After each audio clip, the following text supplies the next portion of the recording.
তো এই হলো আমাদের এলাকার নাম্বার 1 প্লেয়ার শান্ত। তো দেখেন তে কত স্মুথলি খেলা, মানে ক্যারাম খেলে। Is best player for carrom my society. ভিডিওটা শান্ত ইউটিউবে দেখবে, হ্যাঁ। বি কেয়ারফুলে খেলো। গেছে গেছে ওই পাগলা মারলই যায়, এত ভালো খেলোস কে। দেন দেন দেন দেন ওই গেছে গা।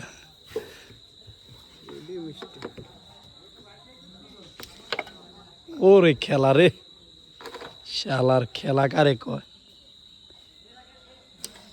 বন্ধু কিলার জ্বালাইছ, এটা নিতে হলে কিলার এই তোমরা। Oh my goodness, this is mistake. Good like. শান্তকে লাইক দিয়ে দাও ইউটিউবার রে। নিচেরটা দে, থ্যাংক ইউ বন্ধু। নিচেরটা উরফেটটা বাড়ি দিল, এমনি এমনি বাজে দেবো।